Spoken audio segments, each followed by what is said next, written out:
More progress. Lights are off. Need to get this front bumper off now, but those little swines, there's another one down there, are very stuck again. We've got, shut that, steps off, so there's the light was there, the step was there. All that wheel arch is now out. This is the wire going to the indicator, which is now crushed inside the cab. It's not so bad under here. I've not got my torch with me, but it's filthy, but not really rusty. So, but I've made a mess. Got tools and crap everywhere, falling over things. So I think this afternoon we'll have a big tidy up. Right, we had a tidy up. A little bit better than all the tools that were strewn around before. And what am I doing? I've got all the wheel arches off. So there's plenty, I can't do it that way. Plenty of room in there now. That is silly. That tyre at the moment is about 41 inches wide. So we've got room to go bigger. We're keeping the wheels, like we said, they're on 22.5. I've got size on this one, it's on the back one. They're 22.5 anyway. I quite like the look of this. All the front of it down there. It had loads of steps and bumpers and all sorts of things, but a bit like a rally truck at the moment, a Dakar truck or something. It's cool, so maybe we'll keep it minimal and make it look good. We've got also, the lights are off either side. Can't get that centre bumper piece out yet, that one. It's got, you see these bolts, these Torx things everywhere, two in there and there. And I've broken tools and yeah, I'm on my second Torx bit, I think, is gone, so I don't know what I'm going to do yet. I think fire will get the bugger off, so blow torch or a gas axe. This passenger side, left hand side, no, right hand side is the same. Wheel arch is all out now, so it's getting a bit dark in here, but there's loads of rubber crap that's holding the arch on. Well, I say rubber, it's like a Sikaflex or something. So that all needs to come off, and then I can get the chassis prepped again. I've sprayed it once and degreased it, but that did absolutely nothing, so I bought some traffic film remover. Light's awful, better. I need a haircut as well. So we'll hopefully get on that either tomorrow, which is Friday, or next week, depending on what I get done tomorrow. We're down to here as well, so that's a step out. This is the air filter, which goes in from the air intake, which is there. So I want to rip all that out really, put a snorkel on up this side like I said. Still can't find a snorkel kit, so if anyone knows of anyone, that'd be good points in the right direction. If not, we're going to have to make one, which I didn't really want to do because it's making stuff, time and money, but anyway, we'll see. The degreaser's worked a bit on the fuel tank. It's a lot better now. It was all horrible before. It's a little bit scabby, but nothing the sand and the paint won't sort, I don't think. Consensus now is to keep the steel and add another steel tank on the other side. We were talking to Stuart and Charlotte. Stuart recommended the Overlanders, and Stuart recommended not having aluminium tanks because they can split. They're more prone to splitting with, you know, vibration and use. So steel is a little bit more flexible, and they're also a lot easier to repair in the field, or you know, smaller shops aren't always geared up for aluminium welding. So, but anyone in the world can weld steel. So I think we're keeping steel tanks at the moment, which is nice. Hours and hours of pressure washing. And that thing down there screaming away.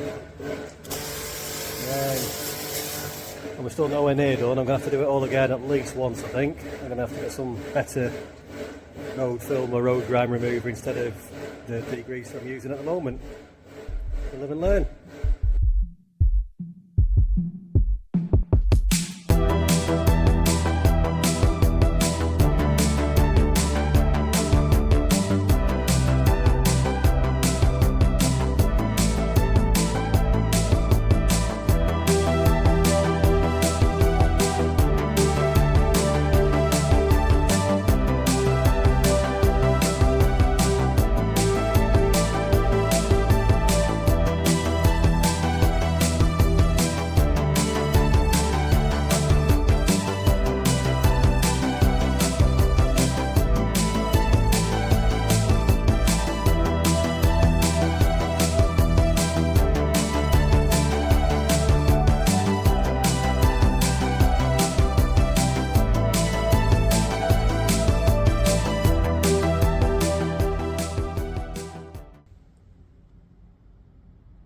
Well, sanding and cleaning this chassis is fun.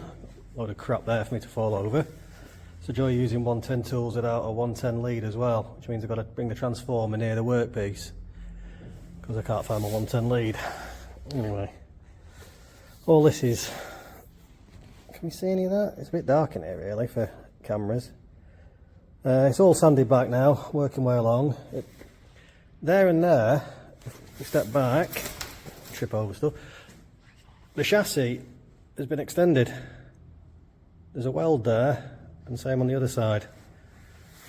So that was the original end of the chassis. So it's been extended when, I'm guessing for the fire service. And we're back to, cleaned up to here now roughly. This plate's not done, but I can't really tell. It doesn't look like I've done anything. It's, no, not up to there. Up to there, that helps. Yeah, so you can see this is all scabby and crap. And this is a lot cleaner. So it's going slowly. That's taken me about, from there to there, it's taken me about, I don't know, what's that, 2 hours? So all the rest of the truck chassis to do. Joy.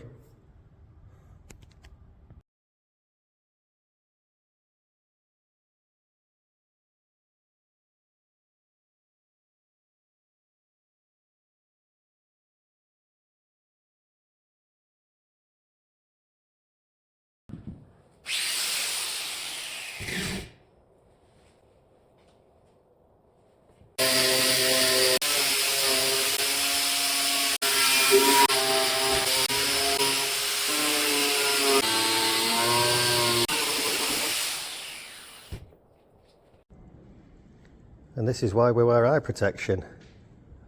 I've just pulled this piece of steel out. It was stuck in my coat. It's off the wire wheel, probably 1.5 to 2 centimetres long maybe.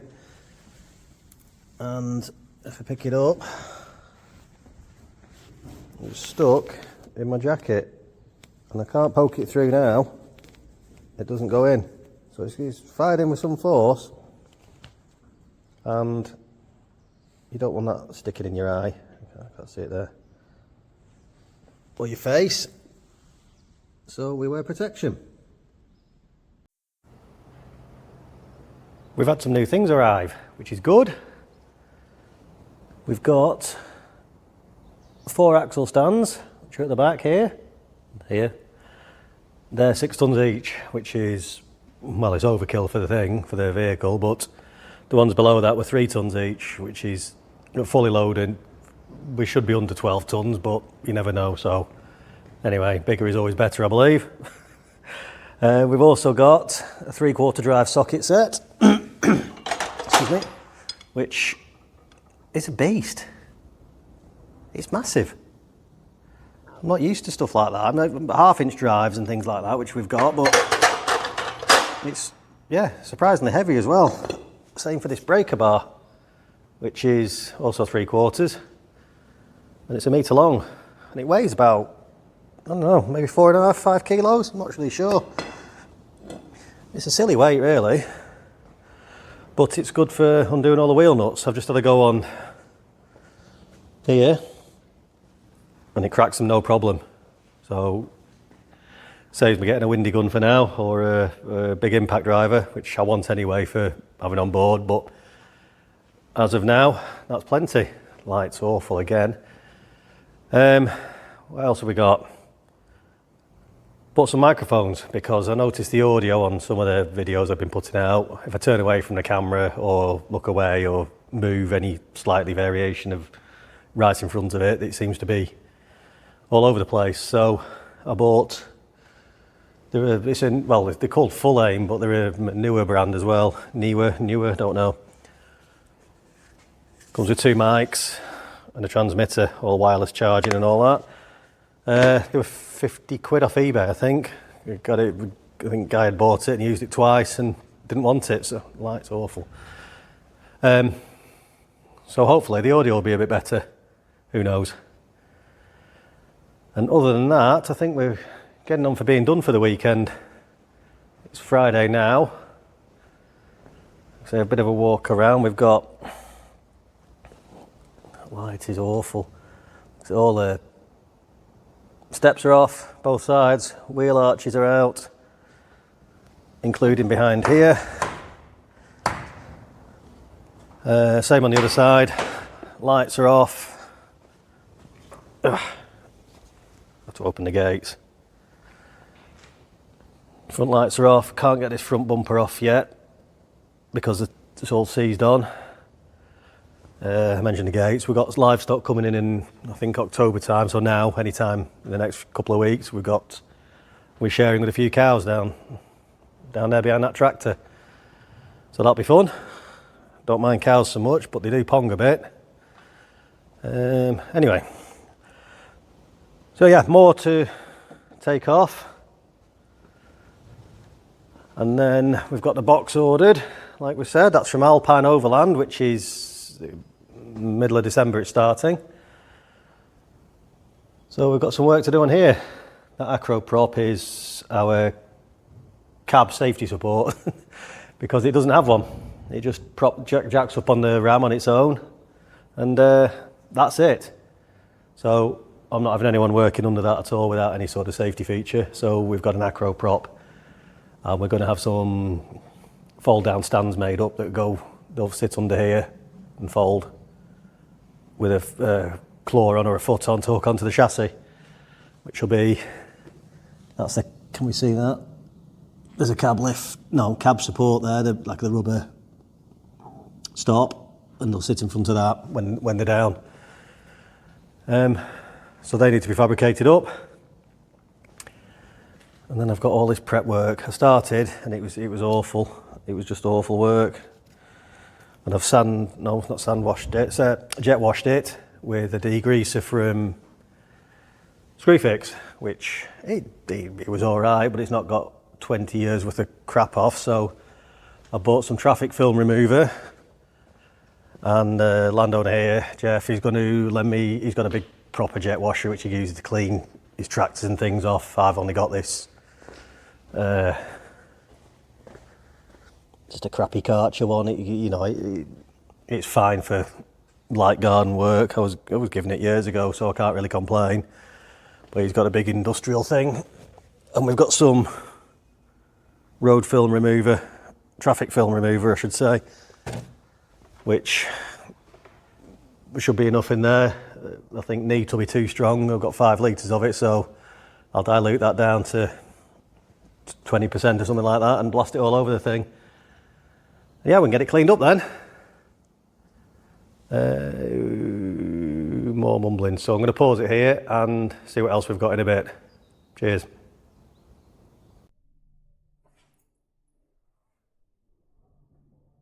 It's like Christmas here today. Got 2 parcels have arrived, which I've been waiting for, so let's get them unboxed.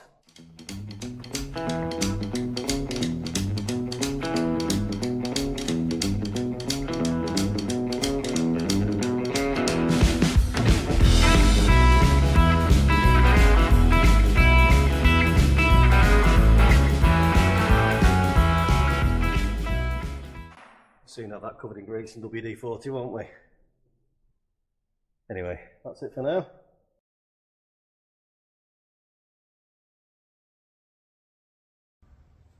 What I'm also impressed with is these ear defenders I've got. They're DeWalt and they're Bluetooth, and they seem to last forever. I've not had to charge them for ages, and it means I can play music and still not go deaf, because I've already got ringing tinnitus from years and years of working in the construction industry, angle grinders and all the noises I'm making today on that thing. So yeah, they're stopping me going even more deaf.